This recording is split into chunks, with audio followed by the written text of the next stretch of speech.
24वें अखिल भारतीय राज्य लोक सेवा आयोगों के माननीय अध्यक्षों के सम्मेलन में आज प्रदेश की राजधानी लखनऊ में पधारे संघ लोक सेवा आयोग के वरिष्ठ सदस्य सामान्य श्री राजीव नयन चौबे जी, संघ लोक सेवा आयोग के मान्य सदस्य lieutenant general Shivraj Shukla ji, standing committee of National Conference के अध्यक्ष श्री जोस मैनुअल नौराना जी, उत्तर प्रदेश लोक सेवा आयोग के अध्यक्ष श्री संजय सिन्हा जी,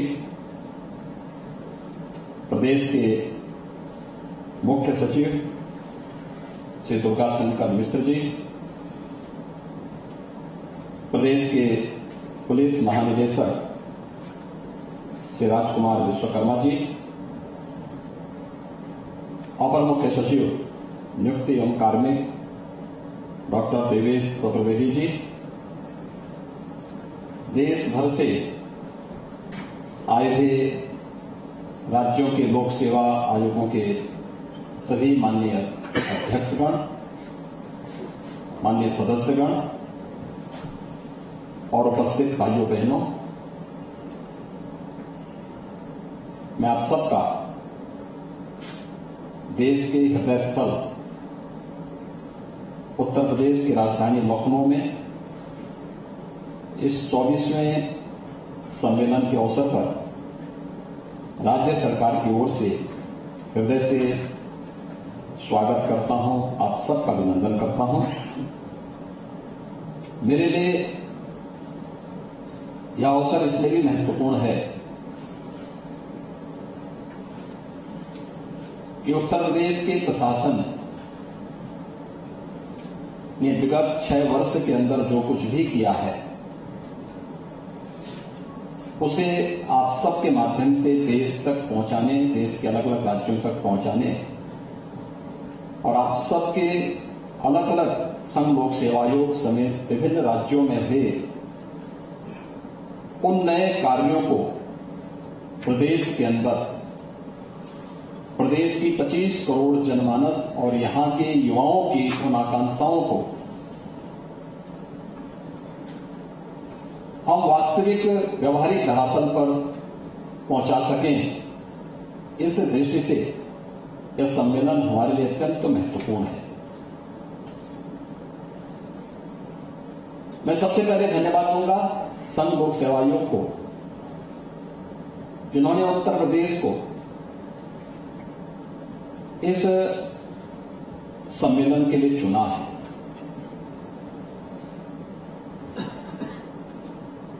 इसलिए भी महत्वपूर्ण है जब ये देश अपनी आजादी के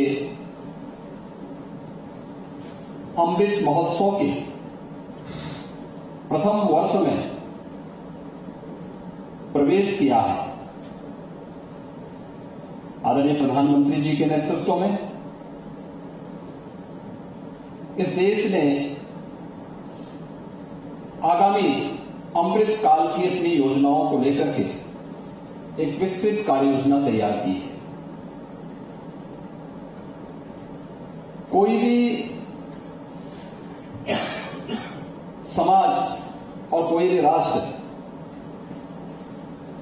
अपने युवाओं की क्षमता, उनकी प्रतिभा, उनकी योग्यता को नकार करके कभी आगे नहीं बढ़ सकता।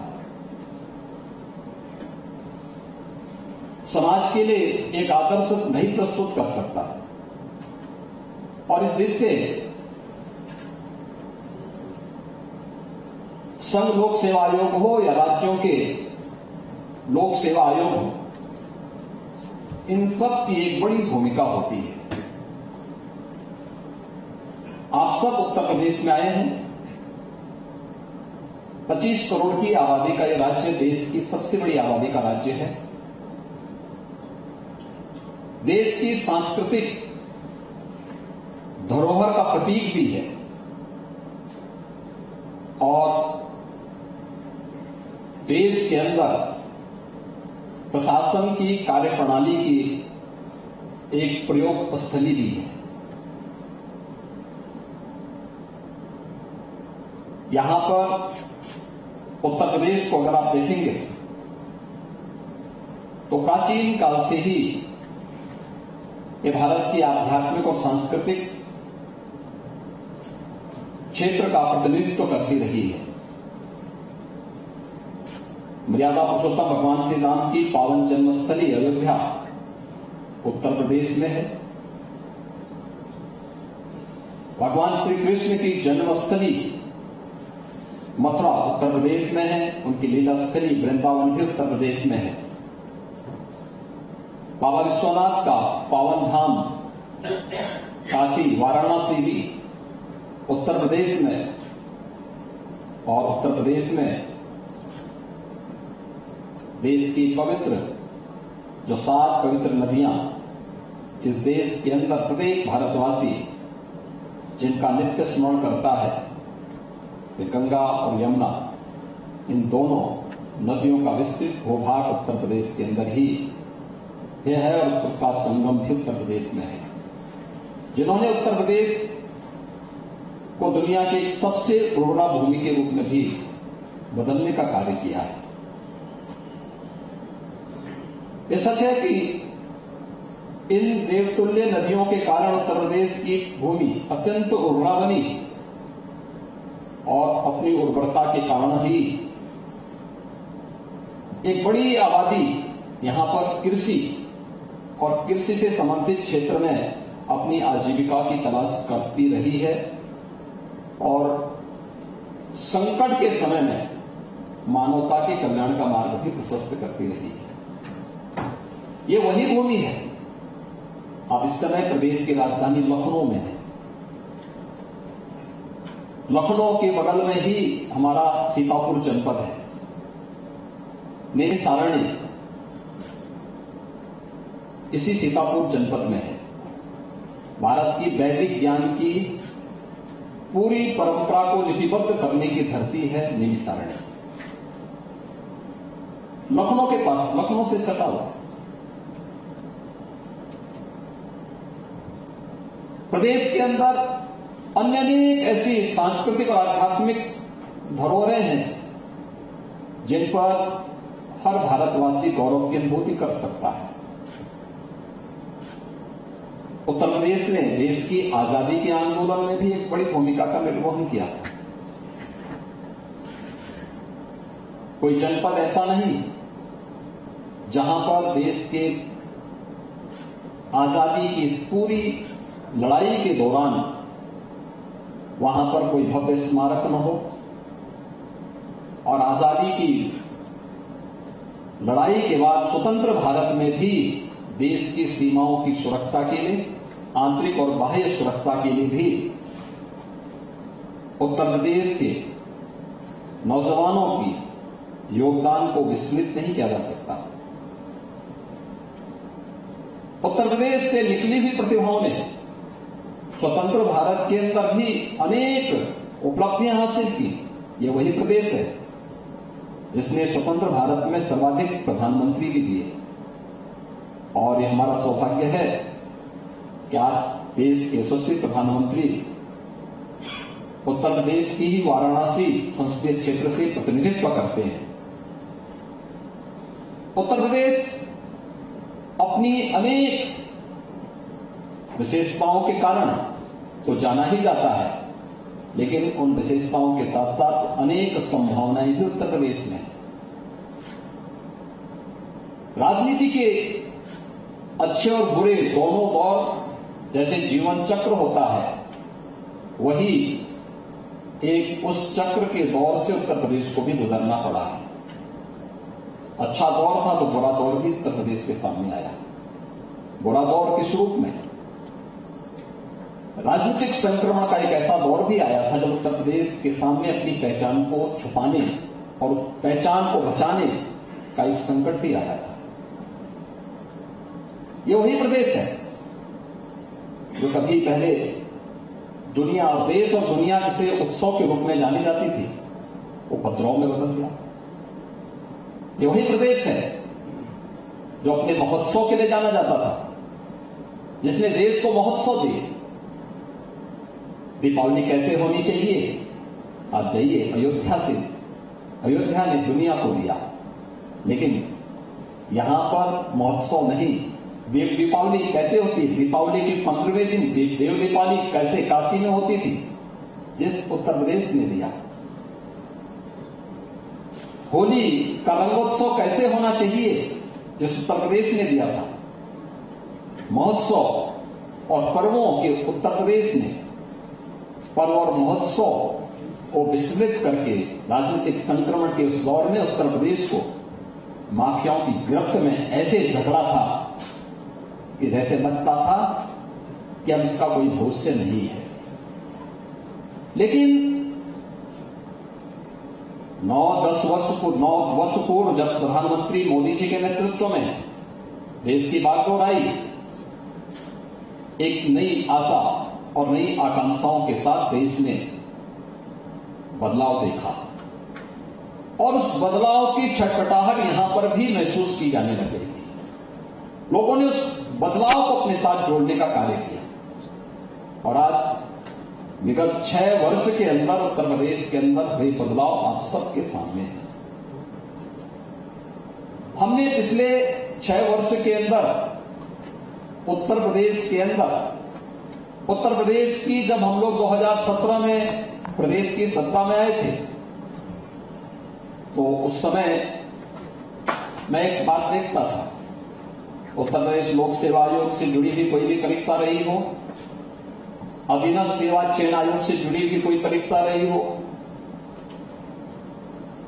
उच्चतर शिक्षा चयन आयोग या माध्यमिक शिक्षा चयन आयोग से जुड़ी हुई या पुलिस भर्ती से जुड़ी हुई कोई भी ऐसी प्रक्रिया रही हो, आपने देखा होगा हर एक में अंबार की शिकायतों का अंबार था, न्यायालय के स्टे थे, न्यायालय की गंभीर टिप्पणियां थी।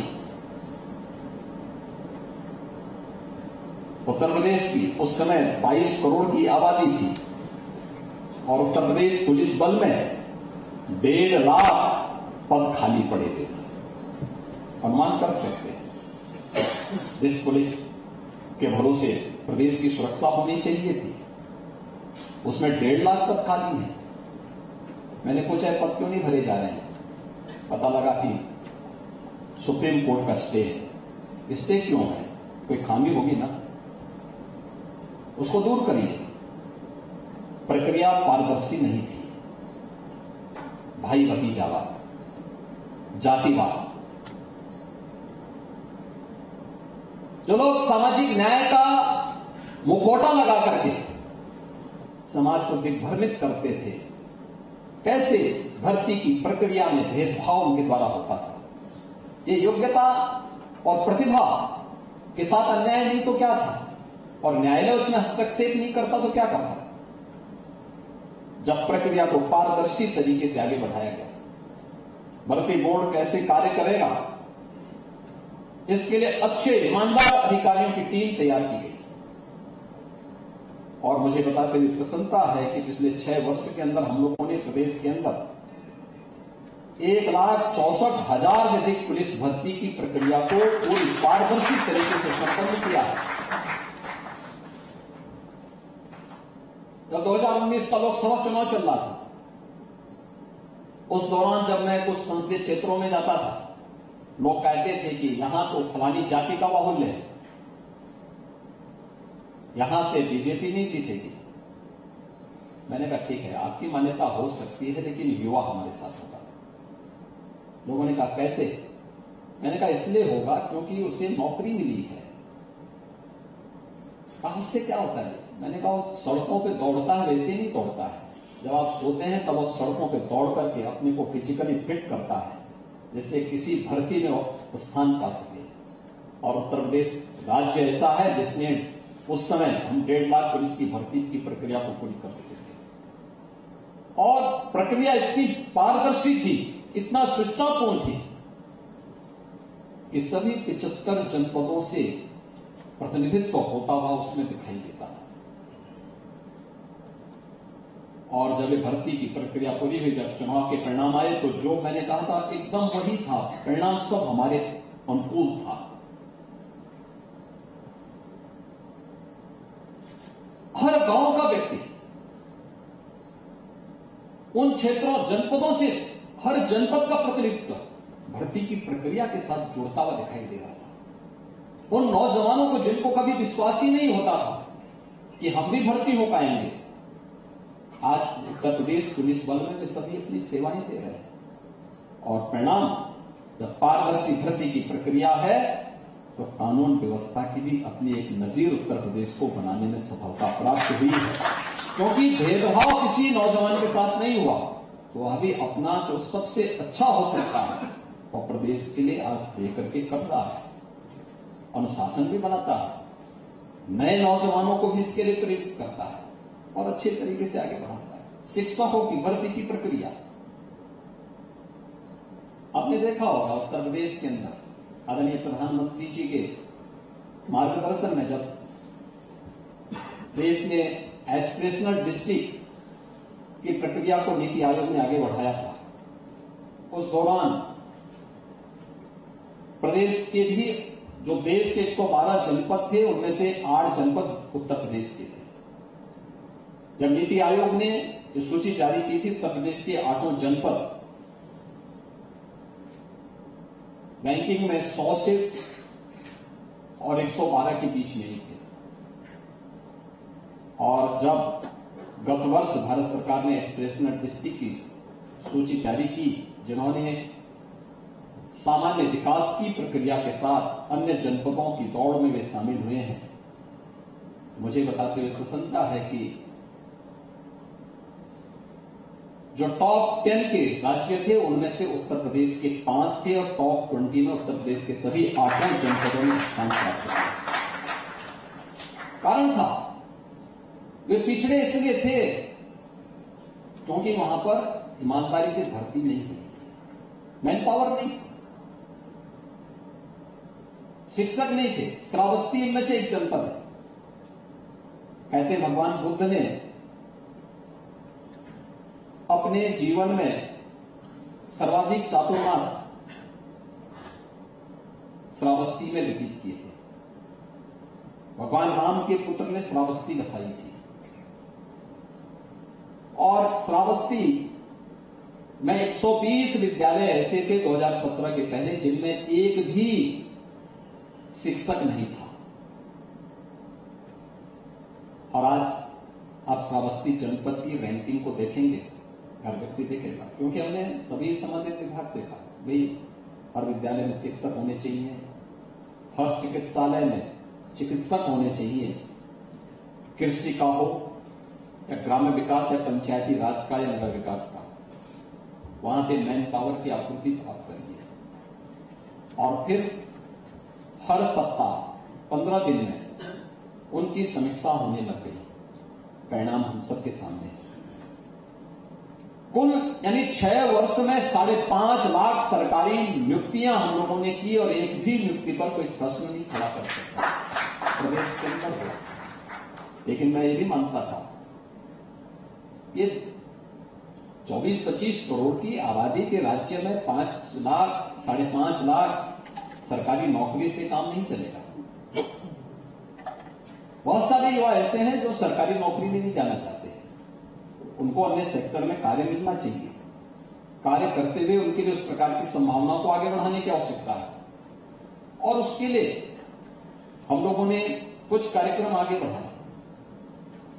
प्रदेश के अंदर प्रारंभ हम लोगों ने यही से किया कि परंपरागत उद्यम को बढ़ावा देने के लिए, उत्तर प्रदेश में इतनी बड़ी आबादी है तो वैसी नहीं बड़ी आबादी है, कारण तो होंगे।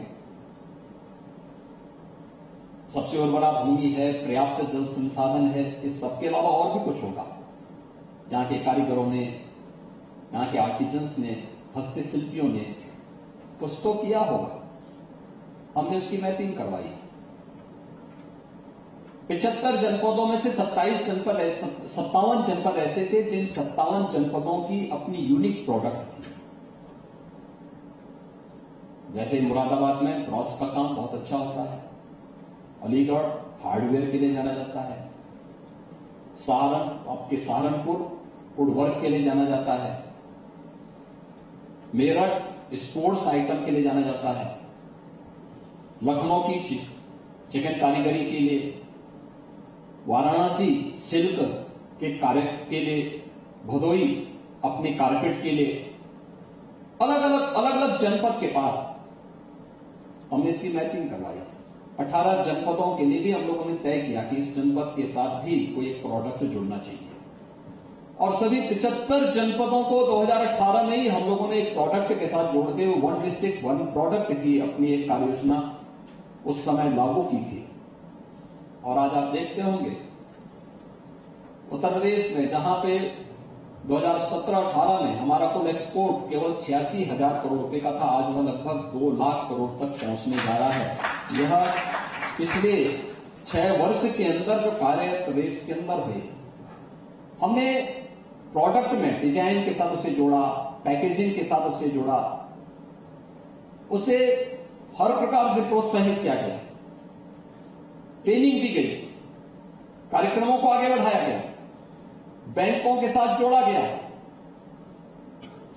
और केवल इसी को यहीं पे सीमित नहीं किया, विश्वकर्मा श्रम सम्मान के माध्यम से भी प्रदेश के कारीगरों को प्रोत्साहित करने के लिए भी योजना बनाई गई। गांव का नाव है, मोची है, धोबी है, हलवाई है, इनकी ट्रेनिंग हो कि केवल गांव में ही घूमता हुआ न दिखाई दे, बल्कि इसके पास अच्छा शोरूम हो, अच्छा अपना सैलून हो, अच्छा इसका कारोबार आगे बढ़ सके, बैंकों के साथ हम इसको जोड़ सकें। ये सभी कार्यक्रम आगे बढ़े, हम उसको ट्रेनिंग देते हैं, टूल किट उपलब्ध करवाते हैं, बैंकों का फिर मेला, बैंकों से ऋण लोन मेला लगवाते हैं, व्यापक पैमाने पे कार्यक्रम कराए गए। 2017 के पहले उत्तर प्रदेश का जो सीडी रेशो था, यह मात्र